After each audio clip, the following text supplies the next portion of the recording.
Tonton yang mulia, demikian Allah Subhanahu wa taala menciptakan alam semesta ini seluruhnya. Tetapi ada satu jenis makhluk yang Allah Subhanahu wa taala ciptakan tidak dengan kun, tapi diciptakan dengan tangannya sendiri. Allah Subhanahu wa taala menciptakan makhluk ini dengan penuh kasih sayang, penuh keinginan kebaikan. Allah ciptakan makhluk ini yang bernama manusia. Allah Ta'ala begitu sayang kepada manusia, sehingga Allah ciptakan dengan tangannya sendiri. Dan bahan baku manusia ini diambil dari sapati. 4 benda-benda alam semesta ini Allah ciptakan manusia dari bahan baku yang bernama bumi, dari bahan baku yang bernama air, bahan baku yang bernama angin, bahan baku bernama api. Bumi, air, angin, api, inilah yang Allah jadikan sebagai bahan baku untuk menciptakan manusia. Padahal walaupun sebenarnya jika Allah menghendaki, tanpa bahan baku pun Allah Ta'ala bisa menciptakan. Tadinya bumi ini tidak ada, diciptakan Allah. Apa bahan baku bumi ini? Tadinya matahari, bulan, bintang, planet-planet, galaksi-galaksi, klaster-klaster, tidak ada. Allah menciptakan. Tapi dengan kudrat Allah Subhanahu wa taala, Allah ciptakan manusia dengan 4 bahan baku.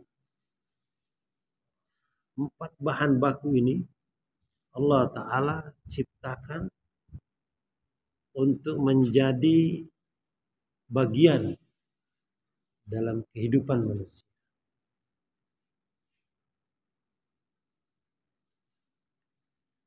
Dan Allah Ta'ala berikan khasiat kepada 4 bahan baku ini untuk melayani keperluan-keperluan manusia. Untuk keperluan makan, ini Allah Ta'ala tumbuhkan dari bumi. Keperluan minum, Allah Ta'ala alirkan air. Keperluan untuk bernapas, Allah Ta'ala hembuskan udara. Keperluan untuk makanan, Allah Subhanahu wa taala ciptakan api untuk memasak. Tidak ada hewan-hewan yang memerlukan api. Hanya manusia yang memerlukan api. Kalau harimau ingin makan, walaupun dia makan daging, dia tidak perlu menyalakan api untuk memasak daging. Jadikan sate. Daging dimakan begitu saja, mentah-mentah. Manusia tidak bisa makan daging mentah-mentah. Harus dimasak. Allah Ta'ala ciptakan api untuk manusia. Seluruh alam semesta ini diciptakan Allah Ta'ala untuk manusia. Innamad dunya khuliqat lakum. Dunia ini seluruhnya diciptakan untuk kamu. Wa antum khuliqtum lil akhir. Tapi kamu ini diciptakan untuk akhirat. Jadi tuan-tuan yang manusia yang diciptakan bukan untuk tinggal di dunia ini. Manusia diciptakan untuk lewat saja di dunia ini. Manusia diciptakan untuk berlalu dari dunia ini. Hanya diberikan tugas oleh Allah Subhanahu wa taala. Diberikan tanggung jawab oleh Allah Subhanahu wa taala. Dan apabila tanggung jawab ini dikerjakan oleh manusia, maka seluruh alam semesta ini ditundukkan Allah kepada manusia. Yang namanya bumi akan tunduk kepada manusia. Yang namanya air tunduk kepada manusia. Namanya angin, api akan tunduk kepada manusia. Memang perintah Allah Subhanahu wa taala, ya dunya ikhdimi man khadamani wastakhdimi man khadamaki. Wahai dunia, tunduklah kalian kepada orang-orang yang tunduk kepadaku. Tapi ingat, perintah Allah berikutnya, wastakhdimi man khadamaki. Dan perbudaklah mereka, orang-orang yang tunduk kepada kami. Tuan-tuan yang mulia, Allah Subhanahu wa taala ciptakan alam semesta ini untuk berkhidmat kepada manusia. Sehingga hewan-hewan yang besar seperti kerbau, kuda, gajah itu dapat diperintah-perintah oleh anak kecil sekalipun. Ditarik hidungnya, diikat lehernya, dibawa berjalan ke atas pematang-pematang sawah. Padahal besar dan kuat. Ini Allah Ta'ala perintahkan mereka tunduk kepada manusia. Bumi yang kuat ini, gunung yang kuat ini, Allah Ta'ala perintahkan tunduk kepada manusia. Air yang kuat, Allah perintahkan tunduk kepada manusia. Angin yang kuat, Allah perintahkan tunduk kepada manusia. Api yang kuat, Allah perintahkan tunduk kepada manusia. Kapan mereka akan tunduk? Ketika manusia ini tundukkan dirinya di hadapan Allah Subhanahu wa taala. Sebagaimana Umar bin Khattab radhiyallahu anhu, karena dia senantiasa tundukkan diri di hadapan Allah Subhanahu wa taala. Maka sekali peristiwa terjadi gempa bumi di Madinah. Bumi telah bergetar dan bergoncang. Umar bin Khattab radhiyallahu saat itu lagi berjalan, kaget, merasakan gempa, bumi bergetar. Maka dengan sekali hentakan, Umar berteriak, wahai bumi, diamlah kamu. Apakah Umar bin Khattab memerintah dengan tidak adil? Maka saat itu bumi langsung diam. Sampai hari ini 1450 tahun telah berlalu, tidak pernah lagi bergetar bumi Madinah disebabkan oleh gempa. Hanya dengan sekali tendangan Umar bin Khattab radhiyallahu. Tunduk bumi ini kepada Umar bin Khattab radhiyallahu karena Umar tundukkan diri kepada Allah Subhanahu. Ketika Mesir dilanda kelaparan, Gubernur Mesir waktu itu Amr bin As radhiyallahu menulis surat kepada Amirul Mukminin Umar bin Khattab. Wahai Umar, ini di Mesir terjadi paceklik. Sungai Nil telah turun airnya. Sawah ladang sudah kering kerontang. Tidak dapat diairi. Dan orang-orang yang menghuni Sungai Nil mereka punya kebiasaan untuk mengorbankan anak gadis agar Sungai Nil naik kembali. Mohon petunjuk Amirul Mukminin. Maka dapat surat itu segera Sayyidina Umar bin Khattab radhiyallahu membikin 2 surat. Satu surat ditujukan kepada Gubernur Mesir Amr bin As radhiyallahu.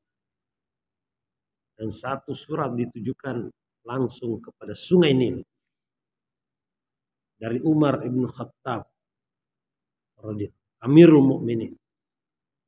Wahai Sungai Nil, apabila engkau mengalir karena perintah Allah Subhanahu wa taala, maka mengalirlah sekali juga. Jika tidak, maka kami tidak memerlukan kamu. Surat itu pun dilemparkan oleh Amr bin As pada sungai. Maka saat itu juga langsung airnya naik sampai 17 meter. Sampai hari ini pun tidak berhenti-hentinya mengalir sungai ini. Begitulah hadirnya mulia. Air telah tunduk kepada Umar bin Khattab radhiyallahu. Karena Umar bin Khattab tundukkan dirinya di depan Allah Subhanahu. Satu peristiwa pasukan dikirim ke Mesir dari Madinah. Jauh. Tidak ada satelit, tidak ada handphone. Pasukan yang berada di Mesir ini dalam keadaan bahaya. Di hadapan mereka telah menghadang pasukan besar dan mereka sedang dicari. Hari itu hari Jumat. Umar bin Khattab radhiyallahu anhu tengah berkhutbah di atas mimbar. Tiba-tiba Umar bin Khattab radhiyallahu anhu berteriak dari atas mimbar, "Ya syari'al jibal, ya syari'al jibal." Wahai tentara, naik kalian ke atas gunung. Tentara-tentara itu mendengar, pasukan-pasukan itu mendengar suara perintah dari Amirul Mukminin, suara yang mereka kenal, yang akrab dengan telinga mereka. Setiap orang merasa bahwa dirinya telah diperintah oleh Amirul Mukminin untuk naik ke atas gunung, sehingga tidak ada sedikit pun yang menunda pemberangkatan. Langsung mereka naik ke atas gunung. Ternyata hadirnya mulia tidak lama ketika mereka telah berada di puncak gunung. Mereka melihat satu pasukan besar telah berlalu di bawah mereka. Pasukan yang pasti akan memperandakan apabila mereka berjumpa. Umar bin Khattab berada di kota Madinah. Sedangkan pasukan ini berada di Mesir. Walaupun tidak ada satelit. Tetapi Umar bin Khattab ini tunduk kepada Allah Subhanahu wa ta'ala. Maka angin telah menyampaikan pesan daripada Amirul Mukminin, pesan Umar bin Khattab radhiyallahu yang diteriakkan dari atas mimbar sampai kepada pasukan yang ada di Mesir. Begitulah hadirnya mulia. Karena Umar bin Khattab tunduk kepada Allah Subhanahu wa ta'ala, angin tunduk kepada dia. Begitu juga api hadirnya mulia. Sekali waktu terjadi peristiwa Jabal Harra meletus, sebuah gunung yang berada di selatan Madinah. Maka lahar pun telah muncul dan berlari menuju kota Madinah, mengalir menuju kota Madinah. Hadirin yang mulia, ini lahar adalah api yang panas. Orang-orang datang berteriak mencari Amirul Mukminin. Wahai Amirul Mukminin, Jabal Harra meletus, lahar mengalir ke kota Madinah. Apa yang dilakukan Umar bin Khattab radhiyallahu? Perintahkan untuk panggil Tamim ad-Dari. Cari Tamim ad-Dari, suruh datang kemari. Sebenarnya waktu itu Tamim ad-Dari adalah karkun baru. Dia ini adalah orang yang berasal dari Palestina, seorang pendeta yang masuk Islam. Tapi ada peristiwa yang Umar bin Khattab radhiyallahu ingat semasa hidupnya Rasulullah SAW, yakni Masjid Nabi yang gelap, yang tidak pernah ada cahaya di malam hari, tiba-tiba satu malam menjadi terang. Maka Nabi tanya, siapa yang membawa lampu ke masjid ini? Dan Umar menjawab, itu Tamim ad-Dari ya Rasulullah. pendeta yang baru masuk Islam. Dialah yang membawa lampu. Pendeta-pendeta masuk ke gereja dulu terang. Sekarang dia masuk masjid gelap. Dia tidak biasa. Maka dengan apa yang ada di rumahnya dia bawa ke masjid. Membuat masjid jadi terang. 9 tahun masjid Nabi dalam kegelapan, malam itu menjadi terang. Maka Nabi katakan, Tamim Ad-Dari, selain di akhirat dia akan mendapatkan balasannya, maka di dunia pun dia akan dapat balasan. Tonton yang mulia, ketika Jabal Harra meletus, yang diingat oleh Sayyidina Umar Ibn Khattab radhiyallahu anhu adalah peristiwa bersama Rasulullah SAW, di mana Rasulullah menyebut nama Tamim Ad-Dari. Langsung Umar Ibn Khattab perintahkan, panggil Tamim Ad-Dari. Dicari, ditemukan, dibawa menghadap kepada Sayyidina Umar. Tamim Ad-Dari datang, labbaik ya Amirul Mukminin. Apa takaza yang ada? Wahai Tamim, itu Jabal Harra meletus. Segera kamu berangkat ke sana. Saya dengar lahar mengalir dari puncak gunung itu menuju kota Madinah. Segera kamu perintahkan agar lahar itu kembali ke tempatnya. Usir dia pulang ke rumahnya. Tuan-tuan yang mulia, Tamim Ad-Dari bukan kontraktor, tidak punya bulldozer. Tetapi dia taat kepada Amirul Mukminin. Walaupun tidak punya cangkul, tapi dia berangkat menunaikan perintah Amir. Dia datang bawa tongkat, bawa serban, kan itulah senjatanya hari-hari. Maka dia menghadapi lahar yang mengalir menuju kota Madinah. Dia putar-putar sorbannya, dia putar-putar tongkatnya memberi komando. Ya nar udkhul gar, ya nar udkhulul gar, ya api kembali kamu masuk ke dalam rumah. Hadirnya mulia aneh. Ini api. Ternyata nurut kepada perintah Tamim Ad-Dari. Mundur dia selangkah demi selangkah. Sehingga Tamim Ad-Dari diperhatikan orang-orang menggiring api masuk ke dalam lubangnya seperti menggiring kambing masuk ke dalam kandang. Sampai seluruh api telah masuk, sampai seluruh lahar telah masuk, maka Tamim Ad-Dari pun mengambil batu yang besar kemudian menutup lubang lahar itu. Sampai hari ini 1450 tahun yang lalu itu peristiwa terjadi, tidak pernah lagi keluar api ataupun lahar dari tempat itu. Hadirin yang mulia, api ini tunduk kepada siapa? Kepada Umar bin Khattab radhiyallahu anhu, kepada Tamim Ad-Dari. Kenapa?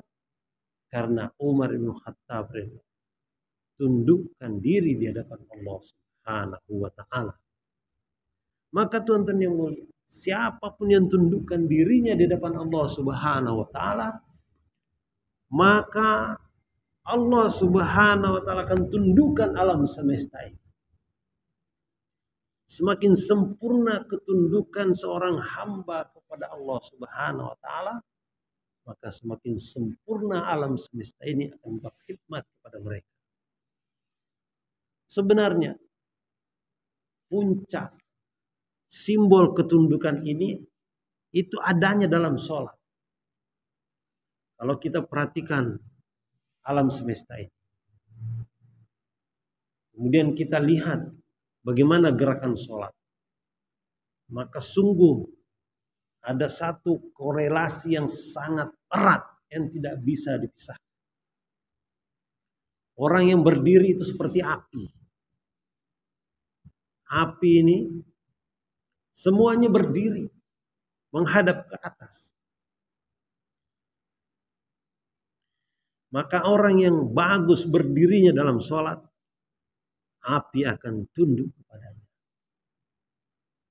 Kemudian dalam ruku, angin itu ruku, berjalannya ke samping. Hadirnya mulia, orang yang bagus rukunya dapat menundukkan angin.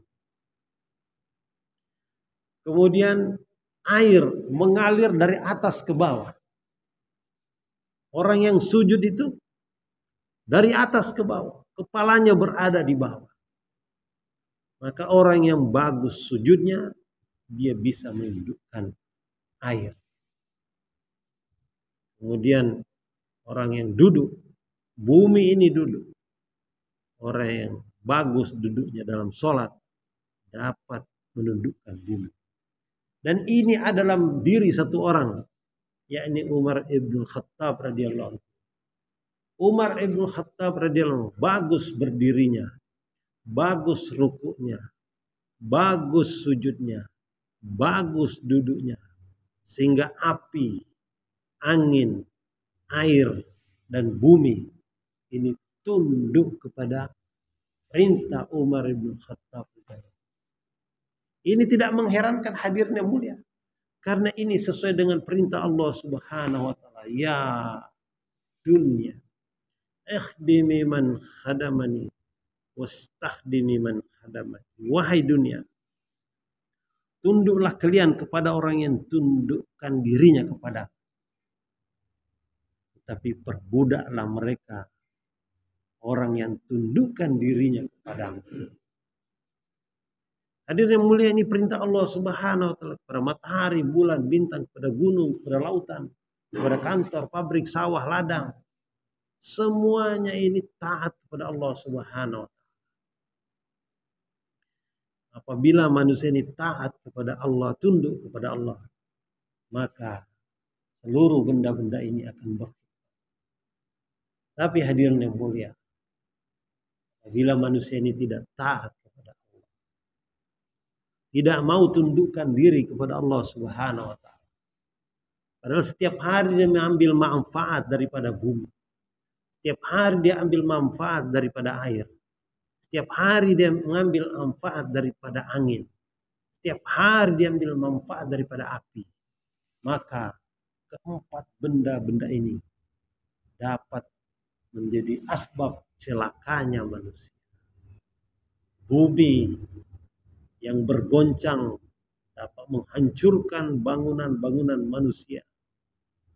Air yang tadinya sejuk, nyaman, dapat dipakai mandi, dapat dipakai mencuci, ini telah berubah menjadi air yang membawa bencana, menghanyutkan rumah-rumah, menghanyutkan ladang-ladang, menghanyutkan pabrik-pabrik. Begitu juga angin yang tadinya sejuk, yang tadinya membuat segar, badan menjadi sehat. Tetapi ketika orang ini tidak taat kepada Allah Subhanahu wa taala, Allah perintahkan angin untuk memporak-porandakan rumah mereka, kendaraan mereka. Dikirimnya angin puting beliung. Dahulu Allah kirimkan angin sor-sor kepada kaum Ad, kaum yang badannya besar, yang sombong, mereka merasa kuat. Tapi Allah kirimkan satu jenis angin yang belum pernah diedarkan di dunia ini. Angin itu berasal dari bocoran api neraka. Bocoran neraka. Namanya angin sor-sor. Bertiup sab'a layalin wa samaniyat ayamin khusuf. 7 malam 8 hari. Kaum Ad yang kuat, yang jago tinju, jago karate, jago silat, mereka mulai berterbangan. Mereka pun berkumpul membuat kelompok-kelompok supaya mereka jangan dilempar oleh angin. Satu kelompok terdiri dari 70 orang Tapi hadirnya mulai ingin angin, bukan sembarang angin. Angin ini bocoran neraka. Ini angin telah mengangkat mereka, mengangkat sampai ke atas awan, kemudian membanting mereka ke bumi, membanting mereka ke gunung-gunung, membanting mereka ke atas pohon-pohon, sehingga mereka patah-patah bagaikan pohon yang tumbang. Angin telah menjadi sumber bencana kepada siapa? Kepada yang tidak taat kepada Allah Subhanahu wa taala. Begitu juga api hadirnya mulia. Yang tadinya ramah, bisa dipakai untuk bikin cai, bikin kopi, bisa dipakai untuk memasak, bisa dipakai untuk membakar sate, bikin kambing guling. Tapi ketika manusia ini tidak taat kepada Allah Ta'ala, Allah perintahkan api membesar sehingga membakar dapur mereka, membakar garasi mereka, membakar rumah mereka, bahkan membakar kampung mereka. Begitulah hadirnya mulia Allah Subhanahu wa taala. Jadikan bahan-bahan yang ada dalam diri manusia sendiri menjadi musuh bagi dirinya sendiri. Yang tadinya menjadi sahabat, menjadi teman yang mendatangkan kenyamanan, tapi karena mereka ini tidak taat kepada Allah Subhanahu wa taala, maka Allah taala jadikan sumber musibah, sumber bencana. Hadirnya mulia, begitulah Allah Subhanahu wa taala. Allah menciptakan manusia dengan kasih sayang yang berbeda dengan penciptaan makhluk-makhluk yang lain. Ketika makhluk yang lain diciptakan Allah dengan kun fayakun, jadi maka jadi. Gunung, lautan, pepohonan, hewan-hewan dengan kun fayakun, jadi maka jadi. Matahari, bulan, bintang, planet-planet, galaksi-galaksi, cluster-cluster, diciptakan Allah Subhanahu wa taala dengan kun fayakun, jadi maka jadi.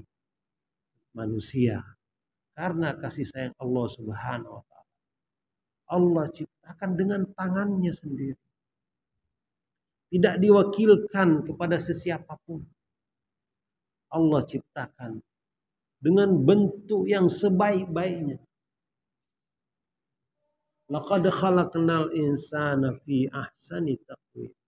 Sungguh manusia ini telah diciptakan Allah dengan bentuk yang sebaik-baiknya.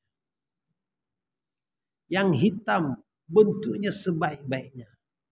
Yang putih bentuknya sebaik-baiknya. Yang sawo matang bentuknya sebaik-baiknya.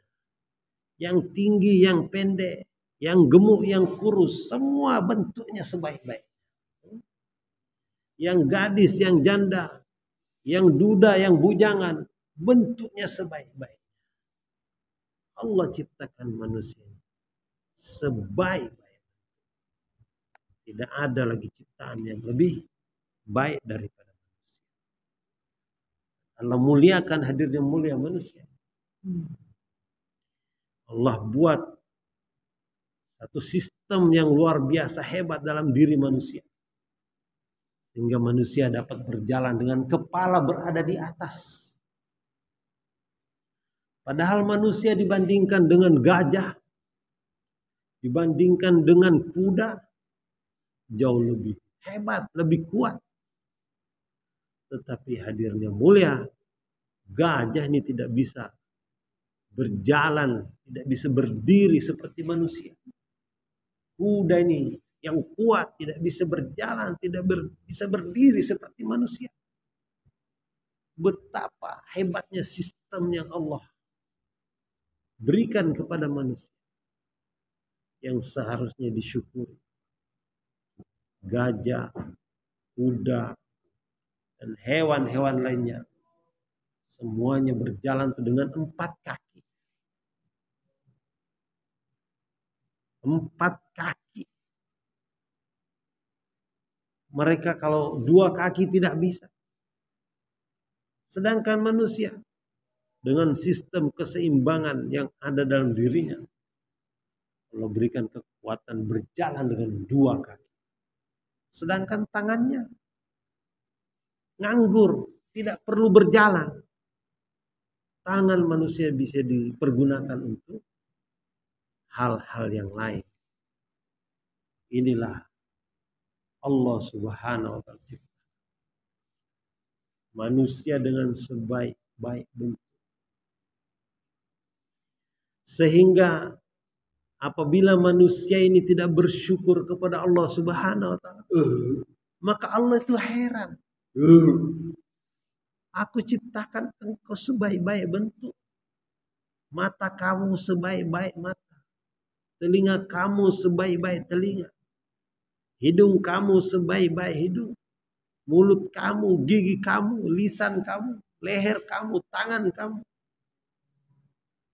Aku ciptakan dengan sebaik-baik bentuk. Tetapi kamu nih tidak memuliakan aku.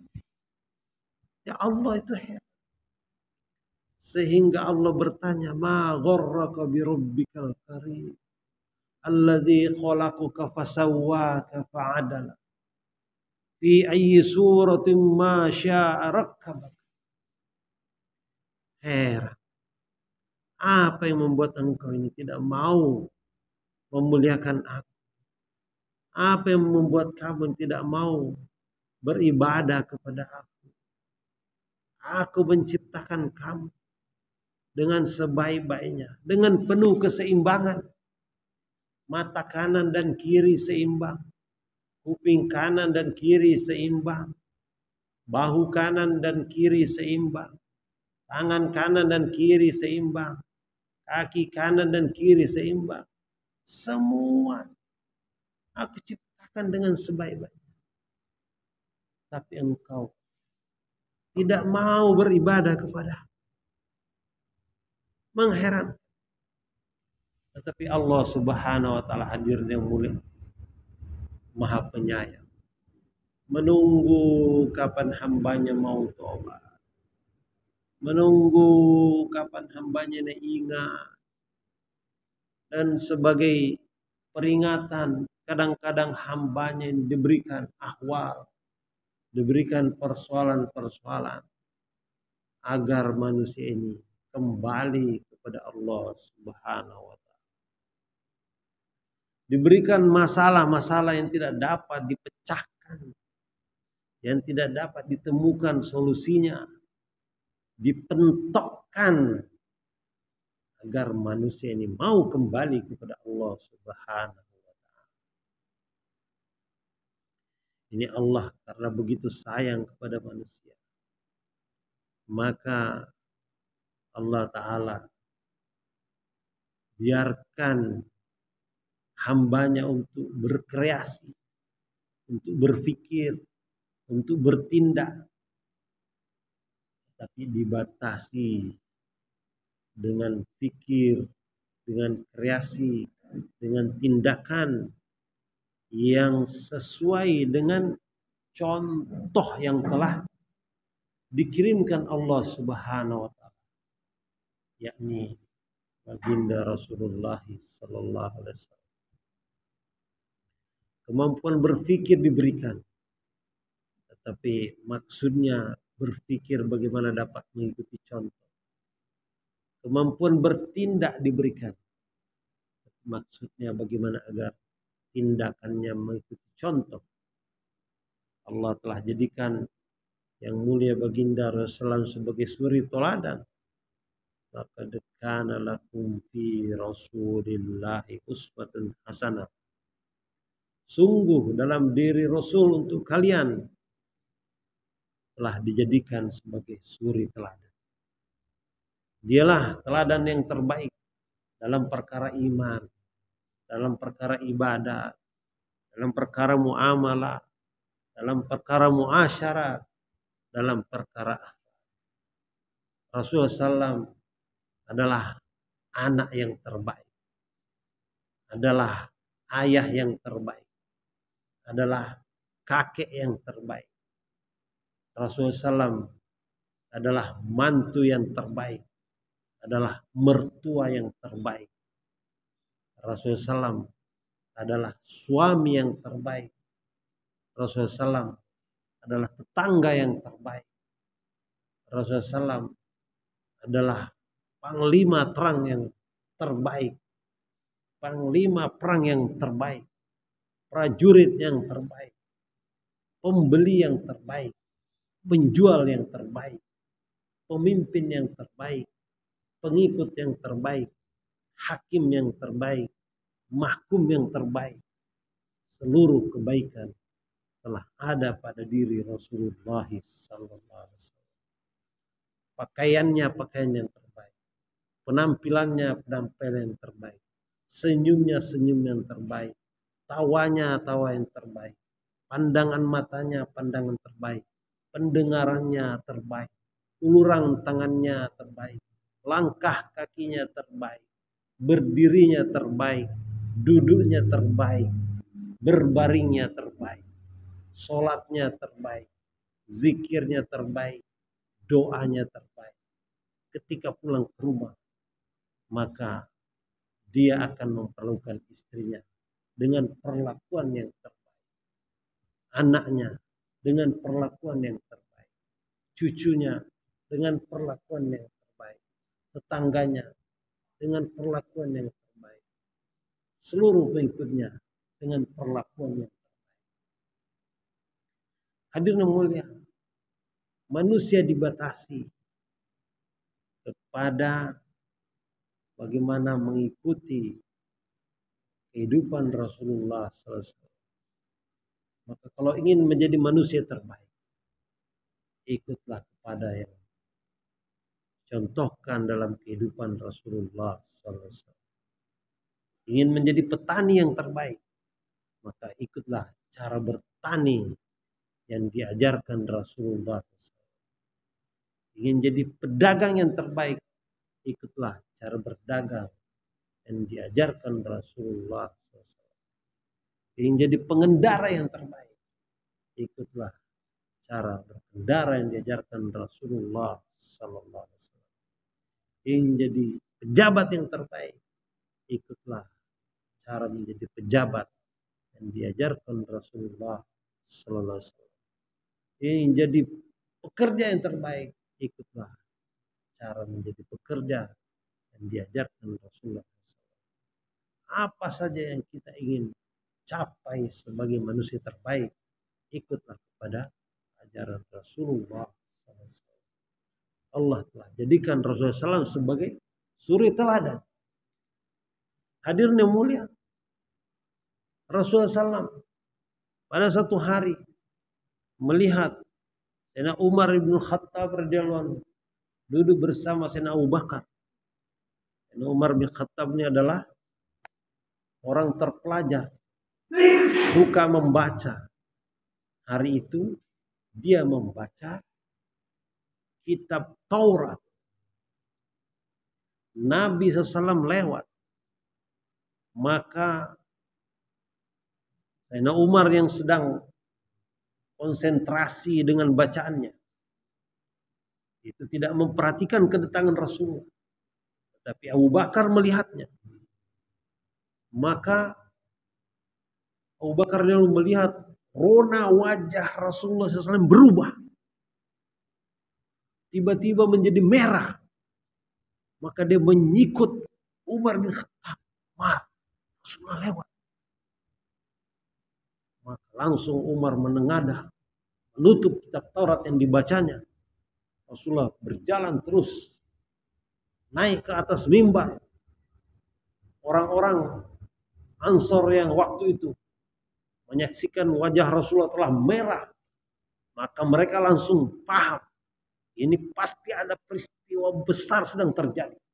Maka mereka langsung pulang ke rumah. Mereka menyiapkan pedang, menyiapkan tombak, menyiapkan perisai, dan kemudian masuk ke dalam masjid. Kemudian mendengarkan apa perintah Rasulullah SAW dari atas mimbar. Rasulullah SAW bersabda, "Lau kana Musa hayyan ma wasi'ahu illa ayyattabi'ani." seandainya Musa alaihissalam hidup, maka tidak ada jalan keselamatan baginya kecuali ikut aku. Dalam hadis lain disebutkan bahwa Nabi menyebut dua nama Nabi. Laukana Musa wa Isa hayyan ma wasihuma illa tibai. Seandainya Musa dan Isa alaihissalam hidup, maka tidak ada jalan keselamatan bagi mereka berdua kecuali ikut aku. Ampun Umar bin Khattab radhiyallahu. Dia membaca kitab suci juga, kitab Taurat. Bukan membaca WhatsApp, bukan membaca email, bukan membaca messenger. Membaca kitab suci juga, hadirin yang mulia. Tetapi Nabi begitu marah melihat keadaan sahabatnya membuka selain Al-Quran. Hadirin yang mulia, apakah yang terjadi apabila keadaan itu terjadi saat ini terhadap diri kita? Kira-kira bagaimana marahnya Rasulullah kepada kita? Yang lebih banyak membuka WhatsApp daripada membuka Al-Quran, hadirin yang mulia. Bukan kitab suci. Itu Umar bin Khattab radhiyallahu membaca kitab suci juga, membuka kitab suci juga. Allah, hadirin yang mulia. Betapa merahnya mungkin akan menyala-nyala api dari wajah Rasulullah kalau sudah melihat keadaan kita sekarang. Tapi hadirin yang mulia, Nabi sangat sayang kepada umat. Allah. Nabi SAW sangat mencintai umat. Nabi rindukan seluruh umat ini masuk dalam surga. Hadirin yang mulia, itu dalam Al-Quran Allah perintahkan ma'atakum rasulu fahuzuhu wa ma nahakum anhu fantah. Apa saja yang datang dari Nabi untuk kalian maka ambil, dan apa saja yang datang dari Nabi yang dilarang maka tinggalkan. Itulah jalan keselamatan. Nabi-nabi terdahulu sampai diambil sumpahnya oleh Allah Subhanahu wa taala. Agar seandainya mereka hidup sesama dengan Nabi, maka mereka juga harus ikut kepada Nabi. Dalam surah Ali Imran ayat 81 Allah Subhanahu wa taala ceritakan, "Wa iz akhadzallahu mitsaqan nabiyyina lama ataitukum min kitabi wa hikmah. Thumma ja'akum rasulun min anfusikum. Thumma ja'akum rasulun min anfusikum. La tu'minunna bihi wa la tansurunna. Qala aqrartum wa ahaztum ala zalikum isri." Qalu aqrarna. Nabi-nabi terdahulu itu didirikan semua oleh Allah Subhanahu wa taala. Kemudian diambil sumpahnya oleh Allah Subhanahu wa taala. Ditanya kepada mereka, nanti aku akan kirim Nabi. Aku akan kirim Nabi membawa risalah yang sama dengan yang kamu bawa. Apabila kamu sampai kepada zamannya, maka kamu harus bantu dia. Kamu harus ikut dia. Kamu harus taat kepada dia. Ahaztum azalikum isri. Apakah kamu bersedia menerima perjanjian ini? Apakah kamu bersedia menerima perjanjian ini? Maka para anbiya alaihissalatu wassalam itu angkat tangan semua. Bahwa akrarna, kami berjanji, kami berikrar.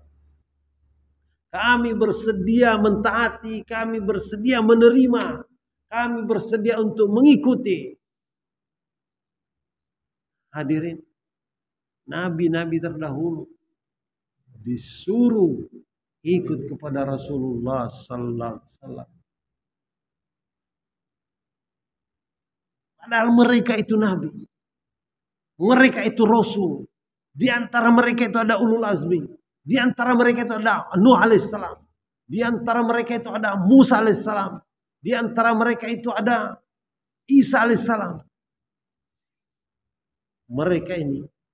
Di antaranya itu ada Ibrahim alaihissalam. Orang-orang besar. Orang-orang hebat. Nuh alaihissalam. Bagaimana hebatnya dia dakwah. 950 tahun. Bisa bikin kapal yang dinaiki oleh seluruh orang beriman dan seluruh binatang-binatang berpasang-pasangan. Bagaimana konstruksi kapalnya sehingga selama 6 bulan berlayar itu supply makanan mencukupi untuk seluruh manusia dan seluruh hewan yang ada di dalam kapal. Tapi Nabi Nuh alaihissalam disuruh ikut kepada baginda Rasulullah SAW.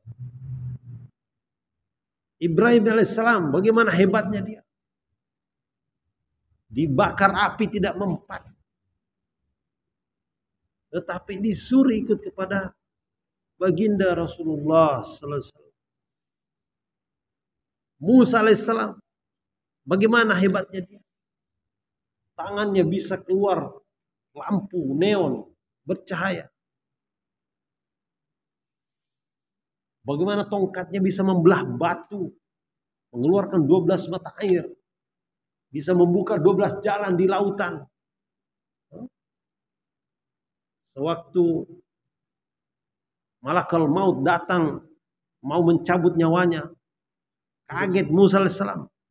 Maka dia langsung tonjok malakal maut sampai keluar biji matanya. Betapa hebatnya Musa alaihissalam. Tapi hadirnya mulia. Musa alaihissalam disuruh ikut kepada baginda Rasulullah SAW. You understand? No.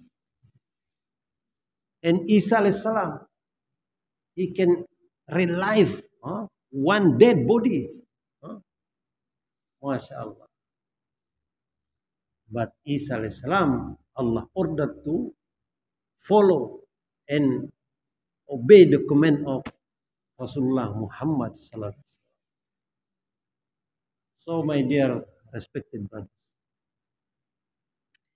by following our Nabi, we will follow the right path. We will go to the Jannah. This is the right. There are many ways to roam, but there is only one way to Jannah. It is following the way of Rasulullah sallallahu alaihi wasallam.